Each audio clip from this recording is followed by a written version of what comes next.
delegation of the Syria-based children organization led by Watel Sawas, director of the Technology, Information and External Relations Department, visited the Kumsus and Palace of the Sun and paid tribute to the great leaders Kim Il-sung and Kim Jong-il on July the 30th.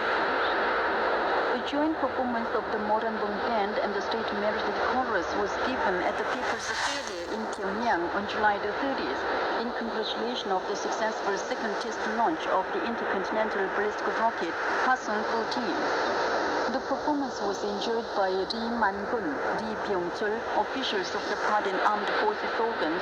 the contributors to the successful test launch of the Hwasong-14, and officials, teachers, and researchers in the field of defense science. The artists of the Modern Bong Band and the State Merited Chorus represented in a new and peculiar way the songs of advance of the great Kim Jong-un era, which is vigorously advancing, racing against the century through the consecutive gun reports of victory and multiple special events. The Democratic People's Republic of Korea is wrapped in great excitement and joy again with the news of the successful second test fire of the intercontinental ballistic rocket Hwasong-14. Kim Yu-chul, researcher of the State Academy of Sciences, and Kang Kum-chul, student of Kim Il-sung University, said the successful second test fire of the Hwasong-14 is a thrilling great victory which dealt consecutive heavy blows at the USA imperialists and their followers trying to obliterate the dignity and vital rights of the DPRK. Kim Dong-ryung, Department Director of the Ministry of Electric Power Industry, Kim Han-min, workshop head of the Cholima Steel Complex, the chairwoman of the Management Board of the Changchun Vegetable Cooperative Farm in Sadong District, Moon Kang-sun, weaver of the Pyongyang Kim Jong-suk Textile Mill, and the officials and working people of different sections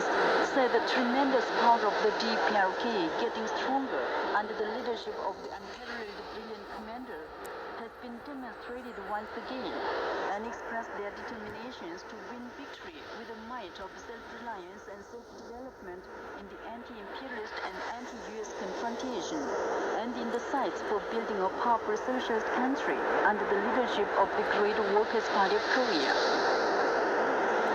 Dancing parties of working people, youth and students took place in different places of the capital city Pyongyang on July the 30th in congratulation of the successful second test fire of the intercontinental ballistic rocket Hwasong-14. Many working people of different sections, youth and students danced with ecstasy and joy of another special event, a great event which shook the world at the Kim Il-sung Square, the plazas of the monument to party founding, and the Pyongyang Indoor Stadium, and at the dancing grounds in the capital city. Ho Chong-man, chairman of the Central Standing Committee of the General Association of Korean Residents in Japan, recently met and talked with Ramon Jimenez Lopez, Director General of the International Institute of the Truth Idea, and his wife, and its Secretary General Geni Jeogami, who visited the Korean Hall in Culture. The Solidarity for Democracy, People's Rights, Peaceful Reunification and Sovereignty, an organization of South Korea, held a press conference around the U.S. Embassy in Seoul on July the 27th, according to the South Korean internet newspaper Chaju-sibo. Speakers said the United States and the South Korean authorities plan to stage the Ulchi Freedom Guardian joint military drills in August and urged the United States to give up its hostile policy toward the North and come out to conclude a peace treaty.